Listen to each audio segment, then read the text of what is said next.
नमस्कार, आप देख रहे हैं परवादेश की। मैं हूं आपके साथ प्रीति रघुनंदन। परवादेश की में सबसे पहले बात शिक्षा में डिजिटल क्रांति की, जिससे न सिर्फ स्कूली शिक्षा में सुधार आया है बल्कि पढ़ाई में बच्चों की रुचि भी बढ़ी है।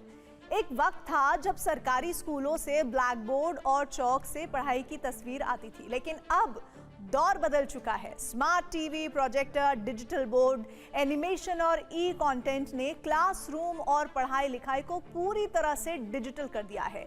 गणित के मुश्किल सवाल हों, विज्ञान के जटिल प्रयोग हों या फिर किसी ऐतिहासिक घटना को समझना हो, अब बच्चे सिर्फ किताबों में पढ़ नहीं रहे बल्कि उसे स्क्रीन पर देखकर और इंटरैक्टिव तरीके से समझ भी रहे हैं।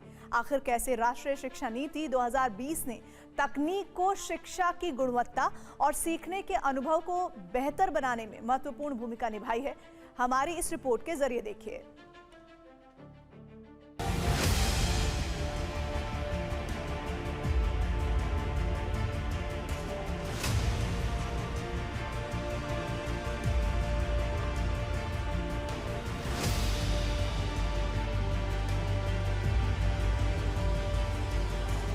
भारत के स्टूडेंट्स को अब आधुनिक शिक्षा मिलनी शुरू हुई है। उनकी कैरियर के लिए नए रास्ते बन रहे हैं।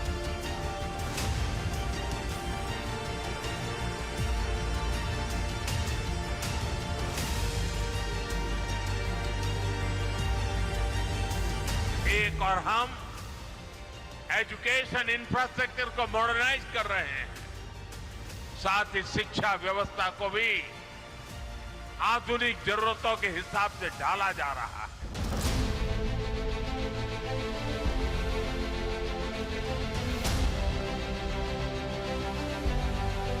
हम देश के एजुकेशन सिस्टम को 21वीं सदी की जरूरतों के मुताबिक आधुनिक बना रहे हैं।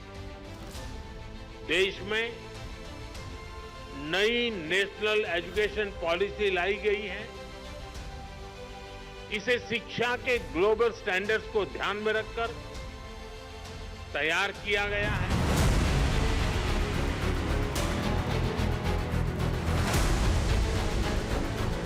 कभी सरकारी स्कूल की पहचान सीमित संसाधनों वाली कक्षाओं से होती थी, लेकिन पिछले एक दशक में यह तस्वीर तेजी से बदल रही है।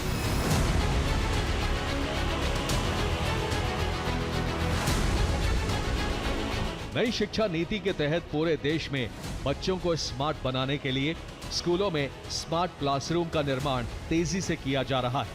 अब क्लासरूम में ब्लैक बोर्ड की जगह स्मार्ट स्क्रीन ले रहे हैं। प्रोजेक्टर, इंटरनेट और किताब के अध्याय को समझाने के लिए वीडियो, एनिमेशन और डिजिटल कंटेंट पर जोर दिया जा रहा है। हम देश के एजुकेशन सिस्टम को 21वीं सदी की जरूरतों के मुताबिक आधुनिक बना रहे हैं। देश में नई नेशनल एजुकेशन पॉलिसी लाई गई है। इसे शिक्षा के ग्लोबल स्टैंडर्ड्स को ध्यान में रखकर तैयार किया गया है।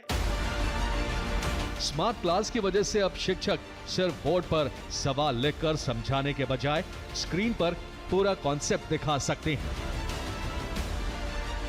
यानी पढ़ाई अब सिर्फ सुनो और लिखो तक सीमित नहीं, बल्कि देखो, समझो, सवाल करो और करके सीखो की तरफ बढ़ रही है। ओडीसी प्लस रिपोर्ट के अनुसार देश में करीब 14,71,000 स्कूल हैं, जिसमें 69% सरकारी, 23.18% प्राइवेट और 7.82% सरकारी सहायता प्राप्त स्कूल हैं। वहीं देश भर के करीब 33% सरकारी स्कूलों में स्मार्ट क्लासरूम की सुविधा उपलब्ध है। 2021-22 में यह आंकड़ा 14.9% था, यानी करीब 3 साल में स्मार्ट क्लास की पहुंच दोगुने से भी ज्यादा स्तर तक पहुंची है। साथ ही सरकार ने देश भर में 1.76 लाख से अधिक स्मार्ट क्लासरूम को मंजूरी दी है, जिससे ग्रामीण और शहरी दोनों क्षेत्रों में डिजिटल पढ़ाई को बढ़ावा मिल रहा है। स्मार्ट क्लास एक तकनीकी की में जो प्रगति हुई है उसकी देन है और निश्चित तौर पर इसमें एक बहुत अच्छा अवसर है कि हम शिक्षा को प्रदान करते समय क्लासरूम की जो सीमाएँ होती हैं, वो स्मार्ट क्लासरूम इक्विपमेंट के ज़रिए उसको आगे बढ़ कर के और हम उसके अंदर एक्टिव लर्निंग के लिए जो है कि लाइव डेमो या उस प्रकार की चीज़ों का इंटीग्रेशन कर सकते हैं, जिससे कि किसी भी ज्ञान को समझने में छात्र को सुविधा हो। सिर्फ इतना ही नहीं, बच्चों की शिक्षा को आसान बनाने के लिए सरकार लगातार काम कर रही है। स्कूलों को स्मार्ट बनाने के लिए कंप्यूटर के साथ साथ इंटरनेट का पूरा जाल तेजी से बिछाया जा रहा है।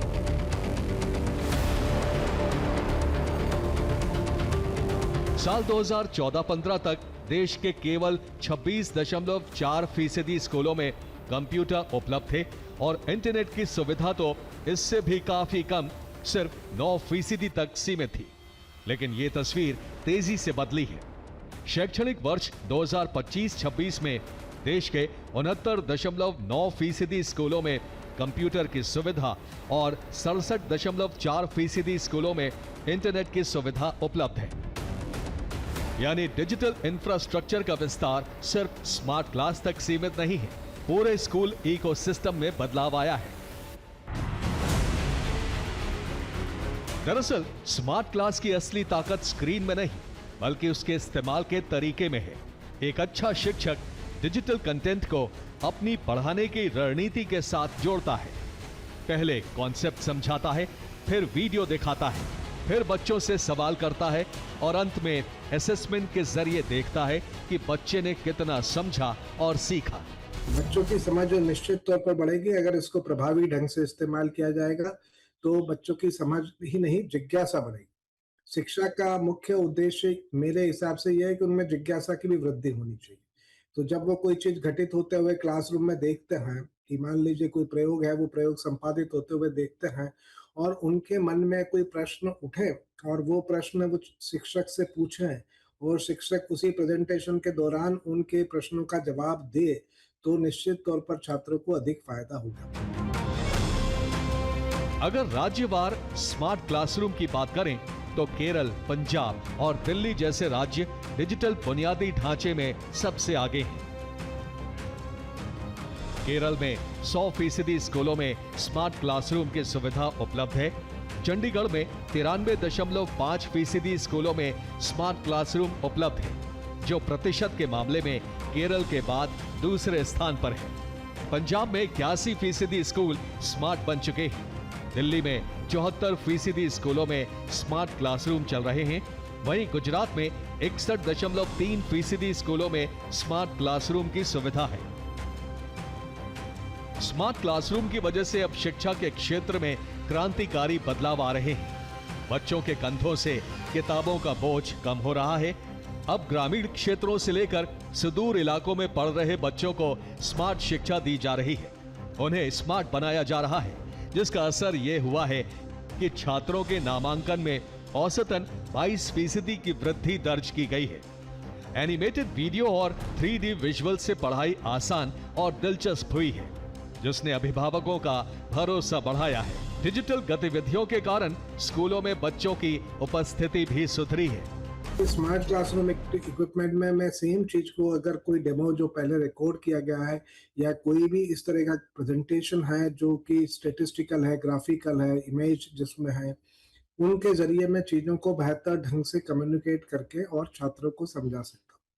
तो ये स्मार्ट क्लासरूम जो है मेरे हिसाब से तो एक वरदान है। पीएम ई विद्या, दीक्षा, स्वयं प्रभा और ई पाठशाला जैसे सरकार के डिजिटल शिक्षा योजनाओं ने बच्चों की शिक्षा को नई उड़ान दी है। अब हर बच्चा न सिर्फ शिक्षित हो रहा है, बल्कि बदलते समय के हिसाब से अपने उज्जवल भविष्य का निर्माण भी कर रहा है। कुमार कुंदन के साथ ब्यूरो रिपोर्ट, TV9 भारतवर्ष।